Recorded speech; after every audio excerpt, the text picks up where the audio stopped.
The main reason I took a sabbatical is because I was completely burnt out from my job.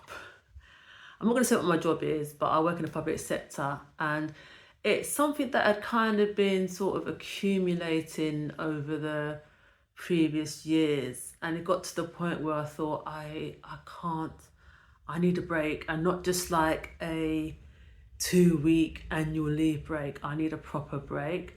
I'm lucky that my that my company do sabbaticals, because there's a lot that don't. So just to say what sabbatical is when you take, in my opinion, a sabbatical is when you take a break from your job, but your job is kept open for you.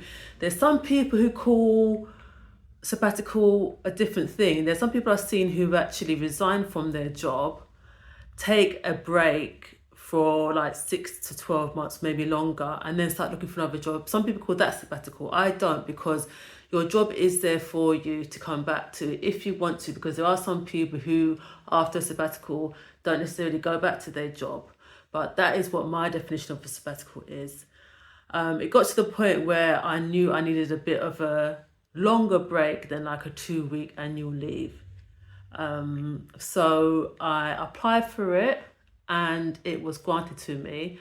I took a 4 month sabbatical. I wish I could take it longer, but as with most sabbaticals, they are unpaid. This sabbatical was unpaid.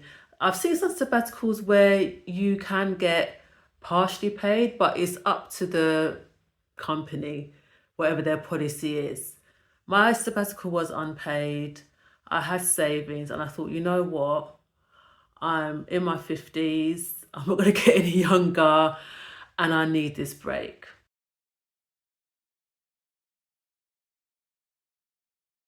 What did I do in my sabbatical? Now, people think with sabbaticals that most people go off traveling, and a lot of people do. They go off traveling around the world, solo traveling, traveling with a partner, traveling with a friend, etc. I didn't really do any of that. It's not to say I didn't do anything, because you can see on this channel I went to a lot of places, like day trips, 2 or 3 day trips, and I did a lot of that. But it was mainly just the peace of mind of not being at work, getting up and not thinking about work.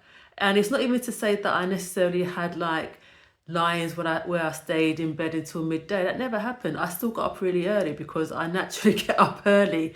Maybe not as early as when I was in my job, but I still got up naturally early. But it was just nice waking up thinking, oh, what am I going to do today? Oh, am I going on a day trip today? Am I going to do some reading? Am I going to do some gardening? Am I going to do like really nothing and just sort of watch some films, etc.? It's just having the freedom of doing whatever you actually want to do, and not feeling that because you're on sabbatical, you've got to do anything special.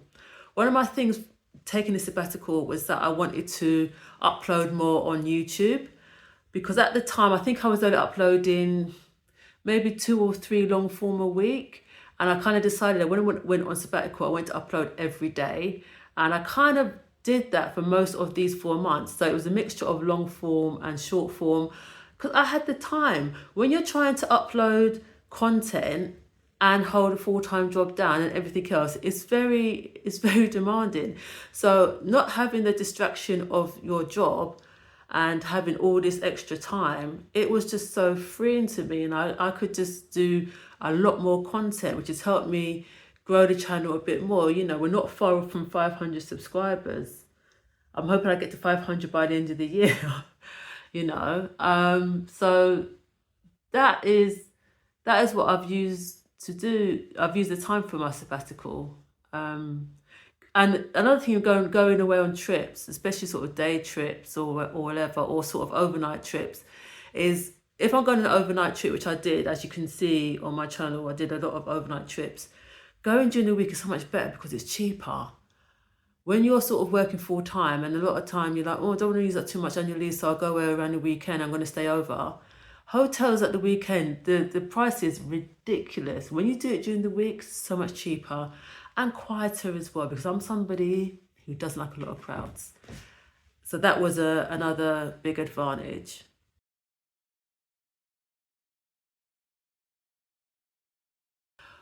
What didn't I like and what did I like and what didn't I like? I liked the freedom of kind of what I said previously, of kind of doing what I want. What didn't I like? I don't know if there was anything I didn't like. I mean, I suppose one thing is like the money, because you have to really budget. You're not getting that monthly salary.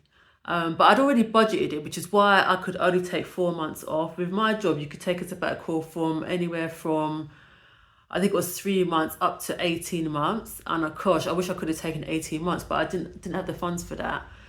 So I looked at it and I thought 4 months, I can do 4 months. So that's the thing with sabbatical, that, you know, you're not getting any extra income at all.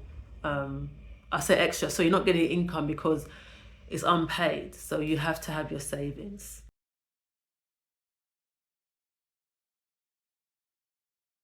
Should you take a sabbatical? I think everybody at some point in their career should take a sabbatical, because I think it just gives you time to sit and reflect.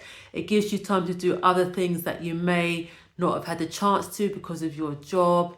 And I think we just get so ingrained with this whole, you know, you get into a job in your 20s, you stay in a job or a career for the next, what, 30, 40 years. And then, oh, you retire in your mid 60s and then you can do what you want. By the time you're in your mid 60s, you're knackered. And it's not to say you can't be healthy in your mid 60s. It's just that you're healthier now, you know, more able now than you are in your mid 60s, because things are a lot harder. You know, people talk about, oh, well, we know when you retire, you go and travel. Traveling in your mid 60s is no small feat, you know. It's a lot harder. It's a lot more struggle. I would say try and do things when you're younger.